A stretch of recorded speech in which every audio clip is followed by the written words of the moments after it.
Welcome to Chipmonkey Wine and Genuinely Spirited's February Valentines tutorial on how to make some delicious beef short ribs to pair perfectly with your Structure Cellars Foundation Cabernet Sauvignon. So of course we're going to start with some beef short ribs here. Now I have about 2 pounds of beef short ribs, which are perfect for about 2 people. 2 to 3 pounds is what you're going to go for.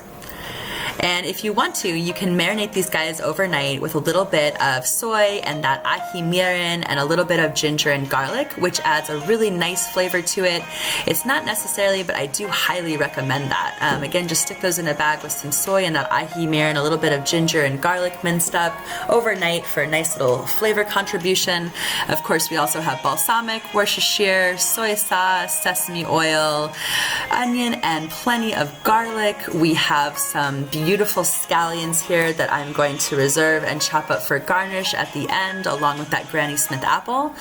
Those garnishes are definitely optional, but they add a nice little bright zest to this very decadent umami short rib dish, so I do recommend those.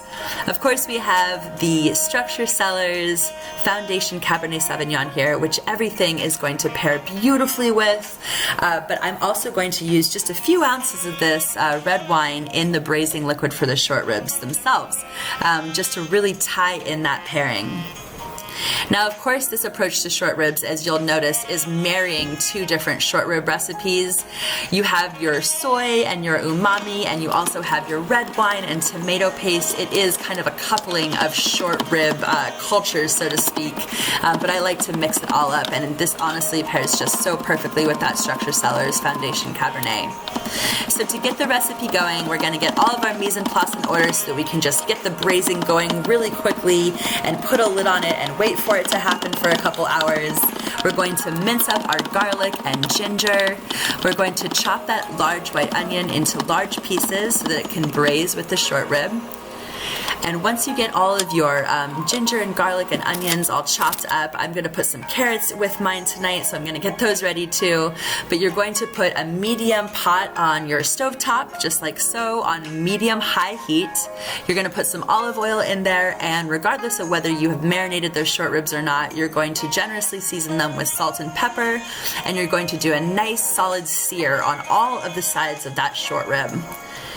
Once you've seared the short rib, you're going to remove it from the pot, and you're going to put the ginger and garlic and onion that you've chopped up into the pot, and you're going to saute those for about 5 minutes.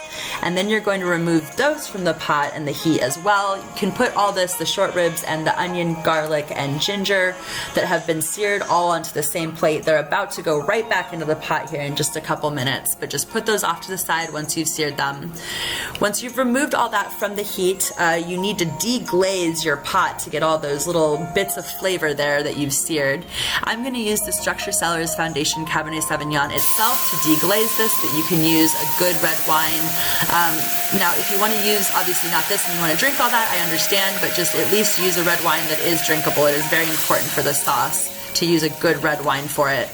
So you're going to want to put some beef stock in there after you've deglazed, the Worcestershire, the sesame oil, all of the rest of the ingredients at this point are going into this pot, the tomato paste, and you're building up your braising liquid. You're going to get that braising liquid on medium heat up to a nice simmer like you see here.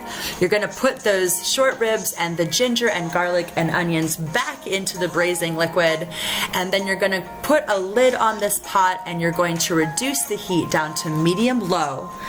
And again, you want that to be a medium-low. Every stovetop is different, but mine is medium-low, and you don't want it to ever simmer more than this for the whole process, but you're going to put a lid on that pot, and you're going to leave that lid alone for 2 hours on medium-low heat on your stovetop.